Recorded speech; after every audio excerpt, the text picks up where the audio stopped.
Round 11 of the FIM Motocross World Championship, the MXGP of Germany at Teuschenthal. MX2 race 1, Tom Vial crossed the foxhole shot line for the 8th time this season. He was closely followed by his teammate René Hofer, championship leader Maxime Renaux, Jed Beaton and Simon Langenfelder. Thibaut Benesson also trying to make a move around the outside, and as he did, Hofer took over the lead. Thibaut Benesson then, a few corners later, made this mistake, went off track, crashed, picked himself up in 26th. He would later finish in 16th. Meanwhile, Maxime Renaux moved past Simon Langenfelder to take over 3rd. And later on in the race, on lap 12 of 18, Tom Vial made this move on his teammate René Hofer to take over the lead. Closing stages of the race, Jorgo Geerts made a mistake. That allowed Jed Beaton into 4th. Geerts would finish in 5th. It was a 7th race win for Vial, Hofer 2nd, Renaux 3rd.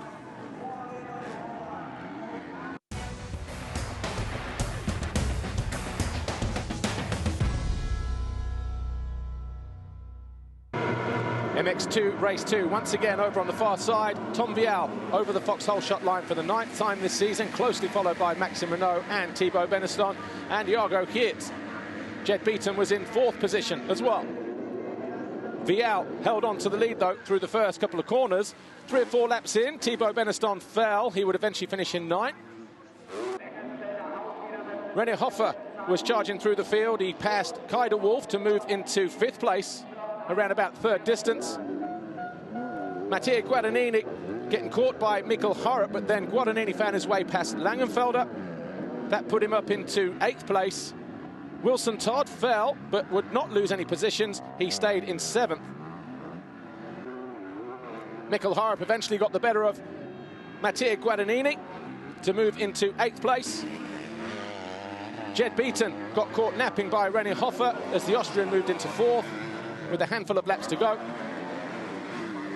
And then Guadagnini tipped over, handing a position, 9th place, to Thibaut Benesson. Tom Vial, though, won the race for the 8th time this year. Maxime Renaux 2nd, Jorgo Geerts was 3rd. And that meant that Vial won the Grand Prix from Renaux and Hofer, although it was later deemed that Vial did not respect waved yellow flags. The result was overturned, so Renaux went 3-1, Vial 1-3, and Hofer 2-4, meaning that Renaux now leads the championship by 85 points over Jorgo Geerts, Guadagnini 3rd, and Beaton 4th, Vial 5th.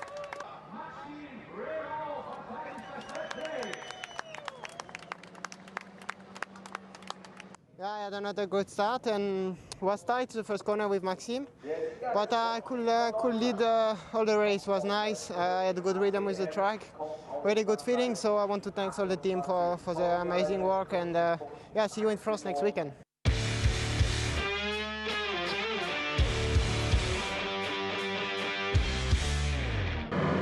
MXGP race 1 over on the right-hand side. Jorge Prado with the 11th foxhole shot of his campaign. Jeffrey Hurling's closely behind, so too Romain Fevre, Paul Jonas and Brian Bogus.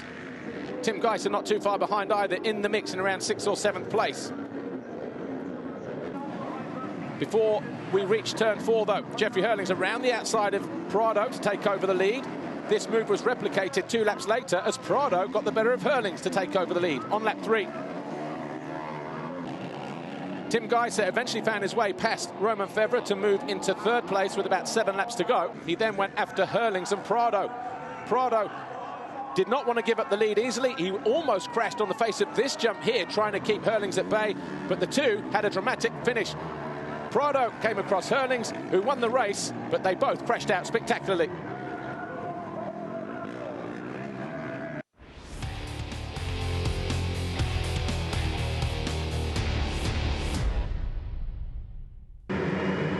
After the dramatic finale in race 1 that saw Prado, Hurlings and Geiser the top 3, Prado did not line up for race 2. No surprises there, but it was Romain Fevre who crossed the foxhole shot line for the 6th time this season. He was closely followed by Paul Jonas, Jeremy Seewer, Glenn Koldenoff and Geiser in the yellow helmet, who went from 5th to 3rd to 2nd in the space of 2 corners. Jeffrey Hurlings eventually moved past Paul Jonas. That put him into 4th place. Thomas Kjær Olsen was in 9th. He crashed, picked himself up in 13th. That's where he would stay.